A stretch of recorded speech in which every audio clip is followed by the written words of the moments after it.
So if you have a deliberate problem at the foundational level, if you go there, you find that the infrastructure and the storage side, using the money,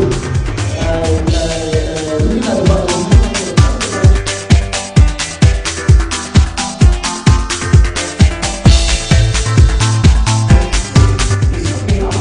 for you to go in and meetings, posters, flyers, and all sorts of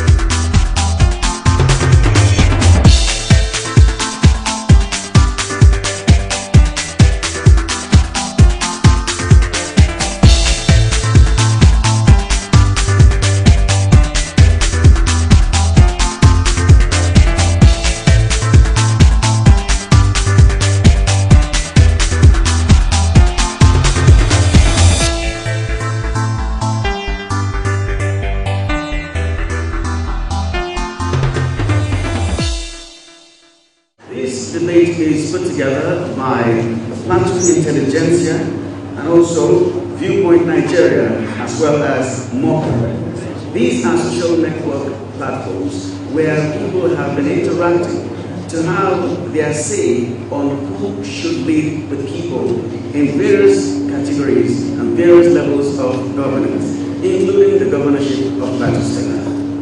And these people on these platforms have sampled opinions of the people that have been interacting on those platforms to have come up with the three major candidates that have so much rotation on these platforms.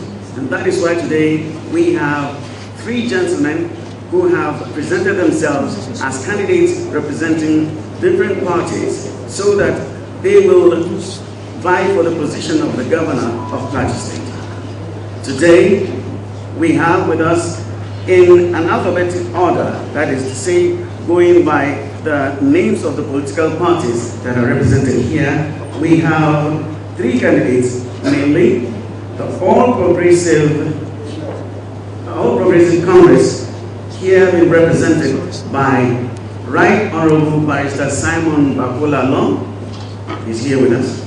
We also have for the Labour Party, Ambassador Babu Hirse. We do have the PDP represented by Senator Gyan Wajak. These are the candidates that have come through the sample on Viewpoint Nigeria, Plateau Intelligentsia, and MOPPLAH platforms to give us the idea that these three candidates have actually made enough sense to the people of Plateau State to say, let us hear them live, so that we can understand what it is that they have in mind for us.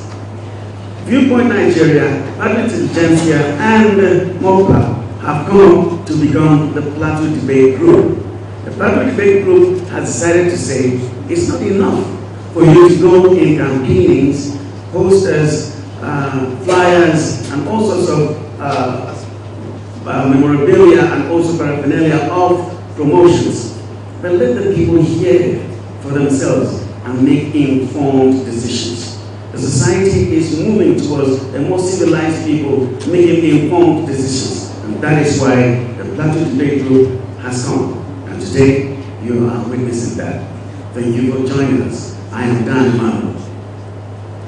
Straight away, I'd like to say that we have a few rules that we'd like for people to consider.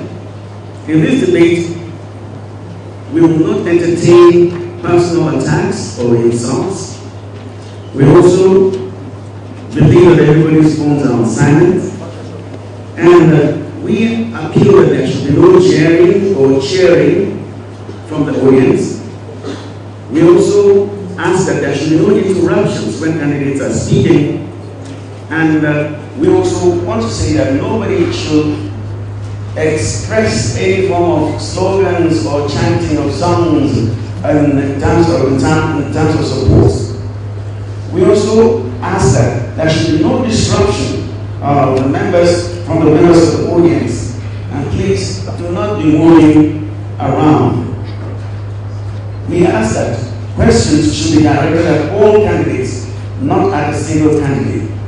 We have different phases, and there is a public participation where you can join us live using various platforms that we shall read later. But we expect that you will ask questions that the three candidates can all answer, not directed at one individual. Now, the debate will last for, we will approximately 120 minutes, and the candidates will be sitting in the entire duration of the program, and that is what they have told us they will do. We also have this, that the Plateau Debate Group has come up with a no violence charter where the candidates have agreed to sign, and that is all going to happen after the debate. Ladies and gentlemen, once again, you're welcome to the Plateau Debate Group for Governorship Seat 2015. I'd like to go straight into the first phase, which is to give you a brief on the candidates that are seated here on the platform, vying for the seat of the governor of Plateau State. Like I said again, in no specific or except, of course, the alphabetical arrangement of the parties, we start with the All Progressive Congress, here represented by the Right Honorable Barrister Simon Bakula. Honorable Bakula was born on the 5th of May 1963. He attended RCM Primary School, Shendan, and graduated in 1977. He also attended Government Secondary School, Shendan, graduated in 1982. He attended the School of Veterinary Studies, Kefi, came out with IJMB in 1986. He then went to Ahmadu Bello University and obtained a Bachelor of Law degree, graduated in 1990. He went to the Nigerian Law School in Lagos and was called to bar in 1991. He has worked in joining his NYSC in the FCDA between 1991 and 1992. He has joined the private law practice with Teresa Albert and Co., and also with Victor Comun and Co., where he was managing partner. He became the Plateau State House Assembly member in 1999, where he became a speaker of the Plateau State House Assembly from 2000 and ended in 2006. In that period, he became the chairman of Nigerian Congress of Speakers, that is between 2001 and 2002. He is presently the principal partner, Samuel Lalon and Co. That is Right Honorable Barrister Samuel Lalon of the All Progressives Party. For the Labour Party, we have Ambassador Babu Hussein, born on the 30th of April 1948. He attended junior primary school Mambu in 1954 and ended in 1958. He went to Gilbury Demonstration School between 1959 and 1961. He then went to Plateau Provincial Secondary School, now known as Government Special Science School, Kuru, between 1962 and 1966. He then went for higher college in Government College Kepi between 1967 and 1968. He then went on to Ahmadu Bello University, where he came up with a Bachelor of Science in Biological Sciences between 1969 and 1973. He has a certificate in script writing, TV presentation and production technique from the BBC, which he obtained in 1975. He has then worked with the Benue Plateau Television, now known as NTA Jobs, and that was in 1974. In 1976, he then worked with Daily Times Nigeria Limited. In that same year, he came to work with the Plateau Publishing Corporation between 1976 and 1980. He became the Permanent Commissioner of Federal Civil Service Commission in 1981, and he served for 2 terms, ended in 1991. He became the advisor covering Federal Ministry of Commerce, Tourism, Education, Foreign Affairs, and Health between 1988 and 1991. He became Nigeria's ambassador to the Republic of Namibia between 1999 and 2003. And Ambassador Banguru Hussein worked as the Federal Minister of State, Federal Ministry of Foreign Affairs between 2007 and 2010. He is presently a member, Board of Directors, Nigerian Liquefied Natural Gas, that's NLNG, which is started in 2005. That is Ambassador Banguru Hussein of the Labour Party. For the People's Democratic Party, we have Senator Yang Sean Potter. He was born on the 15th of March 1966. He attended Jos Township Primary School between 72 and 77. He then went to St. Moruma College, Jos, between 1977 and 1982. He attended the School of Culinary Studies, Turkey, between 1982 and 1984. He then went to Belgium University area between 1984 and 1987, coming up with a Bachelor of Science degree in Political Science. He came to the University of Jos and obtained an MSc in Political Economy and Development Studies, where he back in 1991. Senator Yang Potter served as a teacher in Zan Commercial Secondary School, Guru, between 1989 and 1993, as after his NYSC between 87 and 88. He was a lecturer, Plateau State Polytechnic in the University of Jos. He became the Director General, Political Research and Planning with Plateau State Government in 2007. He then became the Chief of Staff, Government House in Plateau State in 2011. Senator Yang became a senator representing Plateau North on the 16th of October 2012, and he has served in the Senate Committee on Health, Solid Minerals, Cooperation and Integration, NEPAD, Aviation, and is presently Vice Chairman, Senate Committee on Marine Transport. That is Senator Yang Sean Potter, representing the People's Democratic Party. These are the candidates that have come vying for votes into the seat of the governor of Plateau State, and they are here to tell us why they want to do that. Straight away, I will go into the questions that we have for them before we go into the next sessions. So before we now tell them that each candidate has, or rather I say each question will be entertained for 2 minutes. After the minutes, there will be a green flag that will be raised by the timekeeper. You then know you have 60 seconds left. And when it is 20 seconds left, you will be seeing a yellow flag. And that signifies you have 20 seconds to round up what you're saying. In the event that you cannot finish what you're saying, we may have to politely stop you with a bell. And that is the rule that we have now. So we believe that you're going to abide by that and go with it. The next page will be the social media participation. We have given you the Facebook and Twitter handles. We also have a chance for you to send an SMS where you can reach us on 0903 418 9302. SMS only. And then there will be another phase for rebuttals by the candidates here, and they have 5 minutes each to verify certain things that probably needed clarification during the debate. And then the live audience, you have a chance to now send in yours, and we have a chance for 3 questions from the live audience that we have here today, and you will do that after the rebuttals.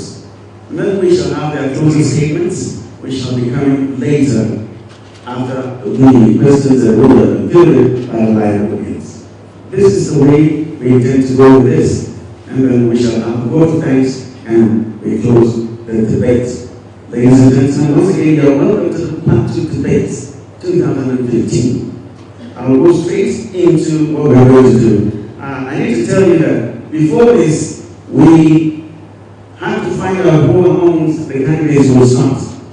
And so we had a ballot where we had them sitting the way they are. From my left, Ambassador Hussein will start filling questions, and then we shall follow with Right Honorable Simon Bakola, and then the Organised with Senator Jan Patrick. In that way, we shall be going from the left of whoever answers the next question. And that is how we're going to go in today.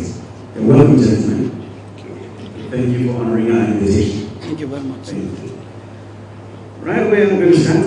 So, Ambassador Bakri Hussein, here is the YAP results released in August of 2014 show that out of the 52,000 and above candidates that sat for the examination, only 19.5% of them passed, which was placing Plateau State 23rd among the states of the Federation. Now, the state did better than only educationally disadvantaged states of the north and only one state in the south. Clearly, Plateau State has lost its place as a leader in this sector. Now, this may not be unconnected with a variety of issues, and I'm sure you are abreast with all of this, sir.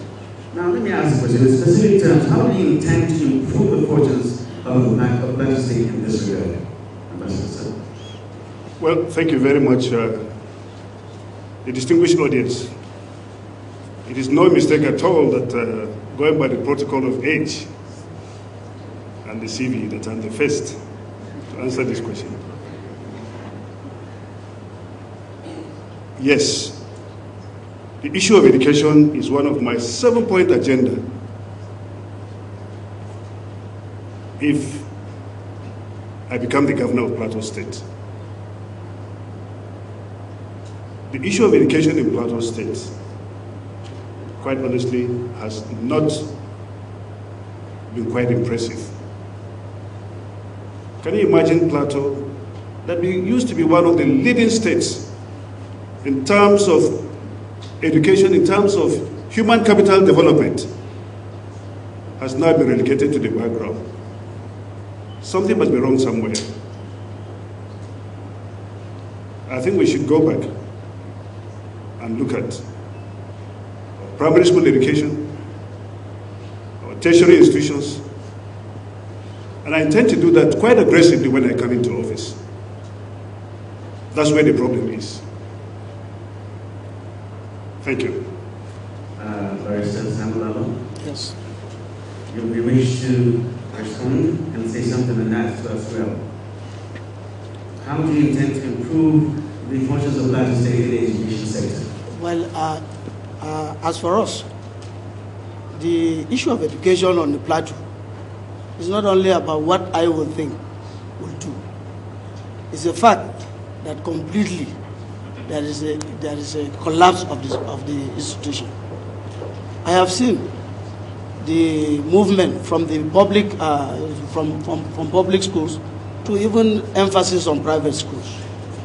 I, for one, attended public schools, right from primary to secondary school, and because the facilities were there, teachers were paid as and when due, and then teachers were trained and retrained. Many of us passed our GC without any hindrance. But today, you can't have a good educational system when the teachers are not paid their salaries as and when due, when teachers are not trained. Even the facilities themselves are not conducive for people to teach. We are still seeing in this jet age, people sitting under trees, people having classrooms without windows. Rain was coming, they run under a tree, and we expect that we have a redemption. I emphasize that we have a redemption. I think that it has gone beyond that. Our attitude is that we are going to revisit these issues of getting back to the grassroots. We must update the facilities. We will update the facilities. And the manifesto of my party, APC, which will translate from the top to the bottom, is free education from the beginning to tertiary institutions. And if that is going to happen, I think Plateau will benefit from that. Senator Manu?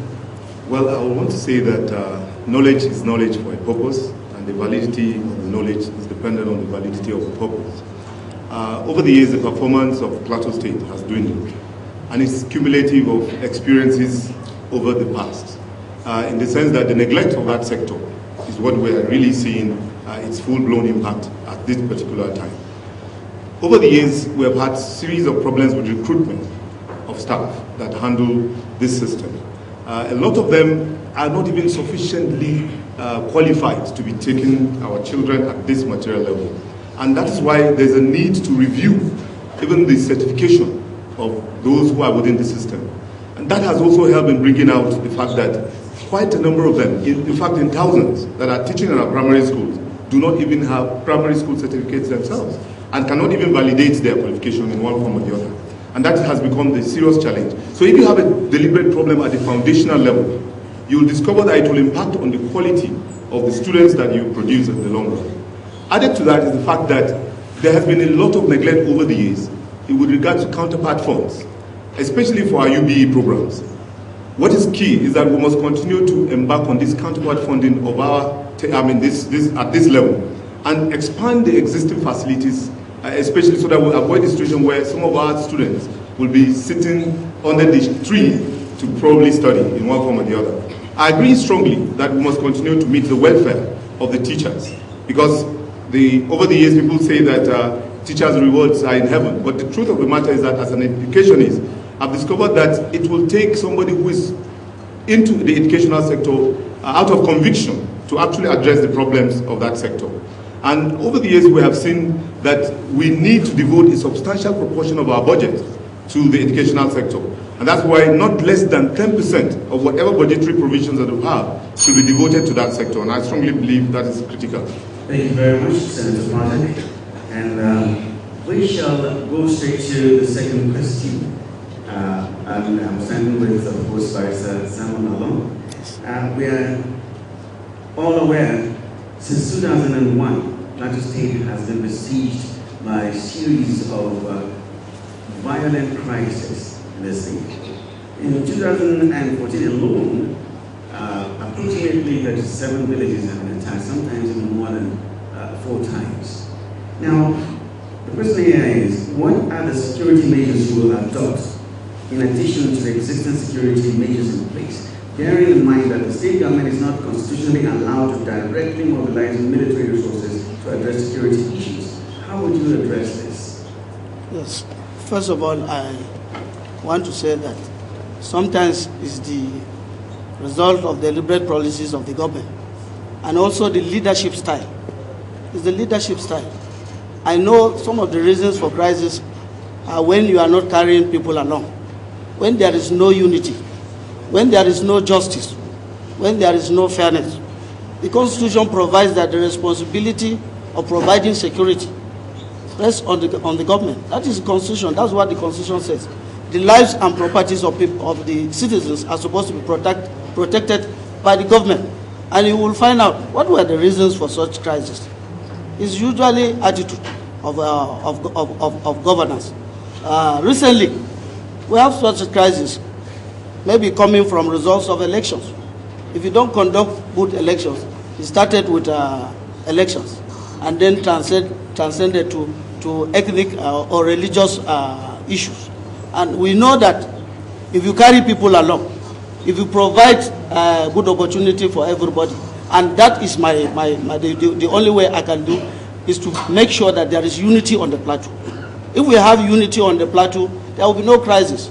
If we are united, everybody is carried along. It is an accumulation of grievances that results in crisis to that magnitude. But the first thing we will do, plateau, the unity of plateau is being threatened now. So we must, the only thing that I can do first is to ensure that we are united. We must be united on the plateau, and we must be fair to everybody on the plateau, devoid of religious. Thank you. Thank you very much, Barrister. And let's go, Senator Quantum. How would you tackle the security issue of Plateau State? Well, I strongly believe that security is a major problem, not only in Plateau State, but even in Nigeria and the rest of the world. We are in a particular era of global terror, and as a result, there are challenges associated with that. And given the state that is strategically located on the fault line of the Nigerian state, where the factor of ethnicity and religion are very serious, and where we also notice that the nature of relationship between the federal and state are also at a critical stage, where we also witness the role of the police as well as the army at a very critical level in this state, it will require some degree of advocacy for a review of our national security system in the true sense of the word. I've always stood for the introduction of state policing systems that will allow for communities to get directly involved in policing themselves. And that will go a long way in reducing this challenge. However, as things stand, it is also important to continue to provide the kind of assistance that states have been extending to the federal police, the federal structure that is on the ground. We also will ensure that communication gadgets are actually provided, and as well as vehicles that will ensure movements effectively within for effective policing. That is very critical. The Operation Rainbow system that has been approved even by the federal government allows for improved intelligence gathering that will certainly help in monitoring circumstances that may become full-blown. Equally, we need to step up our reconciliation strategies in reaching out to various communities where peace building and dialogue will continue in a manner that will be able to reduce the tensions that are on the ground. And of course, the essence of our whole movement is to create an atmosphere where we will work together to produce a more peaceful environment for our state. Thank you very much. Ambassador, sir.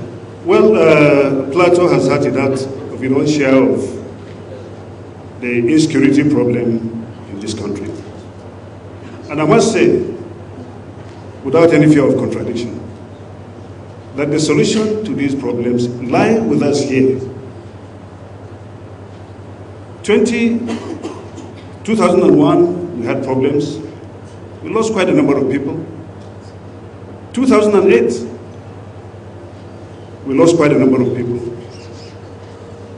I think, and I believe quite strongly, that a lot of these crises were unavoidable. Avoidable in the sense that if those in government were able to listen to wise counsel, this crisis wouldn't have arisen. A lot of them came up from election problems.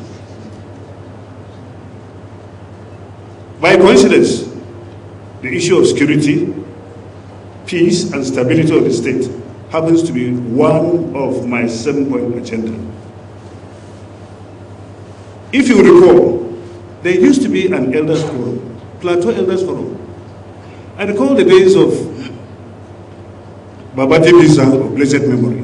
We used to meet in his house. And a lot of the problems, a lot of the communal problems were discussed and solved in his house. It is the intention of my government to bring back the Plateau Elders Forum. But of course this time around, because of the role that the youth have assumed in our present position, the youth will also be carried along. And I intend that the Office of the Secretary to Government will be the secretariat of that forum, the think tank forum, to get to discuss a lot of these communal problems. And membership will cut across the local government, ethnic groups, religious divides. Everybody will be involved, including even my worst enemies. That is what it's all about. Thank you very much for that response, and that's interesting. So we continue now. We need to know what we feel about the health sector. And I'm addressing this to Senator Budget now. We're going that way. The inequitable distribution of human resources in the health sector has resulted in a lack of access to healthcare services, especially to the rural poor. We understand that over 80% of human resources in the health sector is concentrated in urban areas, while the rural population, which constitutes over 70%, is neglected in this. So what would be the policy thrust of your government to improve access to health on Plateau State? First, it's important to focus on preventive health in a manner that people will become better aware of the challenges of diseases that are more often prevalent in our state. So the quality of information as far as health matters are concerned is also key. Our health institutions, especially the training institutions, will have to be stepped up in such a manner that they will produce more personnel that will be able to handle primary healthcare responsibilities across the rural areas. And that is also very important. The provision of potable water is key also in terms of the transmittable diseases that are waterborne as well as airborne. So immunization challenges will have to also be stepped up under the administration. We'll definitely have to expand our tertiary health needs as far as Plateau is concerned, so that we'll be able to deal with those cases that are over and above the current capacity as it stands. Now, that notwithstanding, what we have as a specialist hospital may not necessarily be what you may refer to as a specialist hospital. We really need to have a standard specialist hospital where we can attract people that will come from different parts of Nigeria to get treatment. But one interesting thing about the health sector is that it is actually a sector that has a global employment opportunity that is so vast. So to the extent that when you train and train your personnel, the chances that if you don't maintain them by providing them with adequate remuneration, the possibilities that they will go for greener pastures. So the health sector requires a greater attention, even in terms of the quality of remuneration that will go to those who are engaged in that sector. Otherwise, they will certainly leave to other sectors. And I think there are so many other things that will be required at that level, such as the health insurance scheme that we want most of our people to get involved in. Thank you. Ambassador Hearsay, how do you improve the health? Well, the good thing about the health sector is that the National Health Bill has been passed to law and has been ascended to by Mr. President. Good news again is that the National Health Insurance Scheme, which we know so much know about in Europe and America and other parts of the developed world, we also have them here in Nigeria. We also have it here in Nigeria. Against this background, my government will look at the disparity in the services in the health sector. Look, the health sector is made up of 3 categories. You have the primary health care, you have the secondary health care, you have the tertiary health care. The primary health care is strictly taken care of by the government, by the local government and the state government. Also the secondary health care. But the tertiary health care is on the exclusive list. That one is taken care of by the federal government. Now look at 75% of our population is in the rural areas, whereas 25% is in the urban area here in Jos. Now if you go there, you find that the infrastructure is sorry sight. Not only that, the doctor-to-patient ratio, which is very, very important. You go to a hospital, you find that there's only one doctor in the rural area. Whereas you come here, you find that there are 25 doctors in one hospital. Incidentally, health is one of my 7-point agenda. I intend to go back and look at that quite critically and improve the infrastructure, the training of our doctors and nurses, so that they will be able to take care of the primary health care services in particular. Thank you very much, Ambassador. Sir, how would you improve the health sector? Well, looking at the health sector, you will see that the health sector is like education, gone into a stage of serious decay. We have serious brain drain from our statistics. Many medical doctors, medical personnel are running away from this state. What is the reason for they are running away from this state? Perhaps no incentives, no good emoluments. What I will do first is to go back with emphasis on rural health, because that is where we get the beginning, without shifting focus always on urban health. The general hospitals, I grew up in Shandam to see a general hospital in Shandam well equipped, well upgraded, and manned by not less than 4 medical doctors, east on a shield. But today, we are in 2015, you go there, you will find only 1 medical doctor. The facilities are not there. But what we intend to do is to put emphasis on rural health and also upgrade the facilities at the general hospital so that we can decongest people moving from those local governments to the state. In addition to that, I intend, when I'm elected, to establish 1 specialist hospital in each of the senatorial districts, instead of concentrating here in Jos. And of course, it will also require the training and retraining of those medical personnel Many people are unemployed, they are moving up and down. We need to get an opportunity to re-engage them. That is the only thing that we can do to operate the medical facilities. Thank you very much. Thank you very much for that response. And viewer, you're on to the Plateau Gubernatorial debate put together by Viewpoint Nigeria, Plateau Intelligentsia, and MOPPLAH, supported by Plateau Radio Television Corporation, Enough is Enough, and also Amplified Radio, which is streaming right now on amplifiedradio.net. The Plateau Gubernatorial debate continues with the next question. We are going into the field of agriculture right now, and I'm coming back to Ambassador Hirsi. Let's find out what it is that you think. You earlier alluded to the fact that over 70% of the people of Plateau State reside in the rural areas, and we go on to say that they are also agrarian in nature in terms of occupation. Now, there's a variety of opportunities for farmers to grow various kinds of crops, cash and also food crops on the plateau.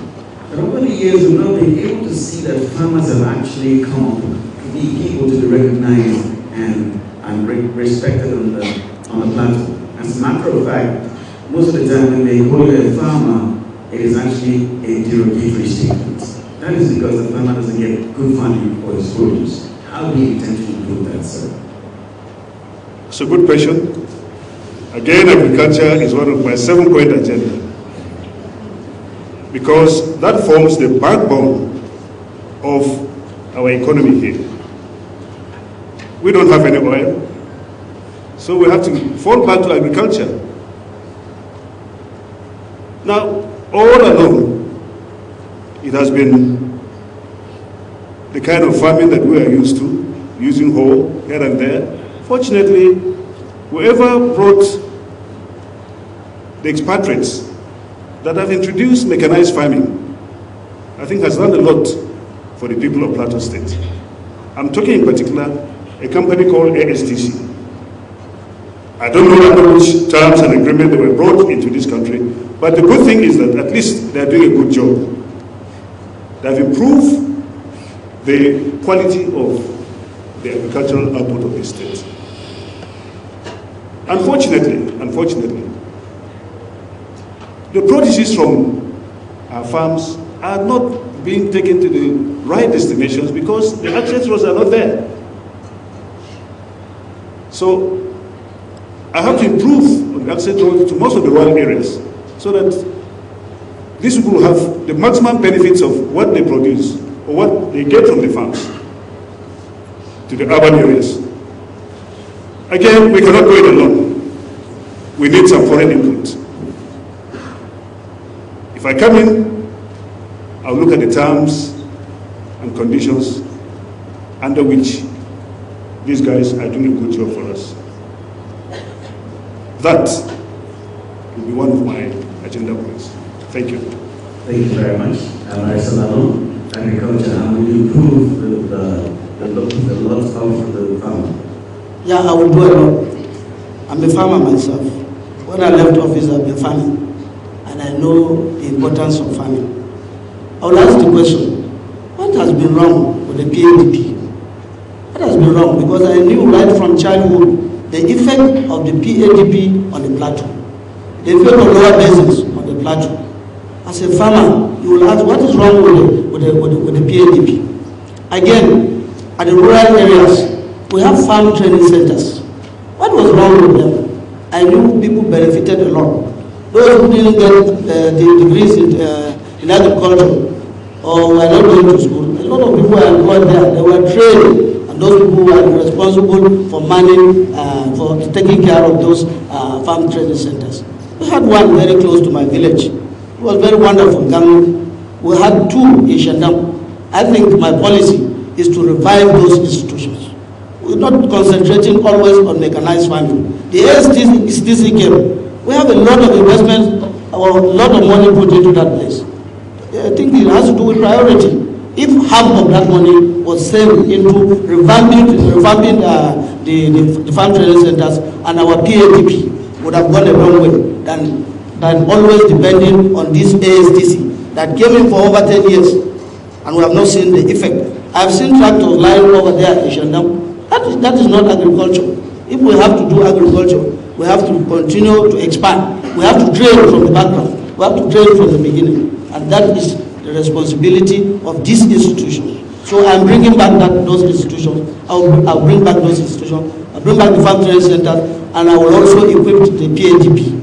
Take back the PRTVC and see the effect of PRTVC before we go into mechanized farming. Let us improve on our local systems, and then other things can follow. Thank you very much. I never knew you were a man of very I thought you were a lawyer.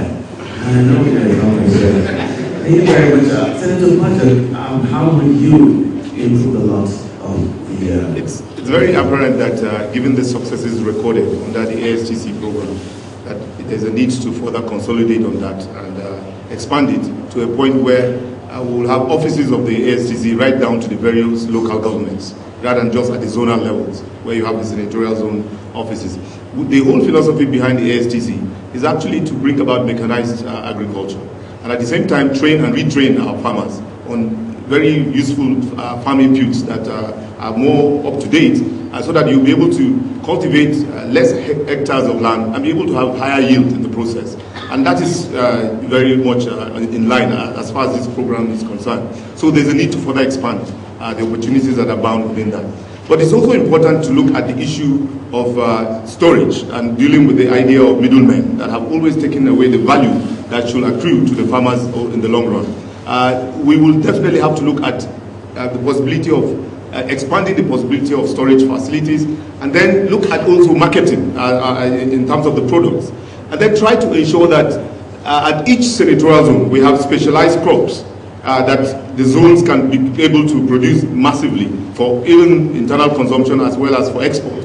SMEs will have to come in, small and medium scale industries that will process agricultural products. Is very key, because that is what will add to the value chain and not completely make our farmers lose out in terms of the opportunities and the gains that will be accruable in involving at this level. But also important is the issue of using even our ponds so that we continue with dry season farming increasingly. Of course, the Fadama projects will also have to be encouraged across the state. The PADP is already part and parcel of the ASTC program, because those who are also trainers as well as farm supervisors are also integrated in the ASTC program. Thank you very much. It's good to hear this from the candidates, and I'm sure audience, you're taking notes and you have your questions. Remember that you can fill your questions to the table here, the Plateau Gubernatorial debate group, so that we can get your questions eventually during the course of the program. Let's go forward now. Barrister Lalong, I'd like to ask you next the question. This is about revenue allocation and revenue generation on the plateau. Given the falling prices of oil in the international markets, and we have witnessed what is going on, there is so much that needs to be done then in internal generated revenue. Now, this is what the state, the country is going through now. Now, how would you improve on the state of our internally generated revenue so that we reduce the over-dependence on revenue allocation from the Federal Allocation Committee? Thank you very much. And I would also want to ask the question, what happened to the revenue, to the federation account, the revenue from the federation account into the state from the period of, in the last period of 2007 to date? Because I remember that when we left office, the federation account, the money that was accruing to this state was just barely $1 billion. Shortly after, I started hearing 4.5 billion, and from that time to date, 4 billion, 8 billion, 4 billion, 8 billion. It has been, the problem we have in the state is that the resources were seriously misappropriated. There were serious priorities were thrown to the dustbin. Otherwise, with 4 billion, we would have done a lot of things. And I see the focus. My focus is we are not looking at it because a lot of priorities. Issues like instead of using the money, looking at the main market, that was our major source of revenue to the state, apart from the federation account. But today you see, because that market is still there, there's serious congestion at the MOPPLAH way. What is wrong in bringing back that market? What is wrong? Is it more too expensive? If it is too expensive, the cost of building that market was put at, rebuilding that market was put at 4 billion. But I saw that they were building a government house at 15 billion. What are we losing our priorities? If we really want to invest, we must go back and take our priorities right. Instead of building government houses at 15 billion, you take 5 billion, you will build that market. But my intention is that if we want to raise our revenue profile, we must go back to that main market.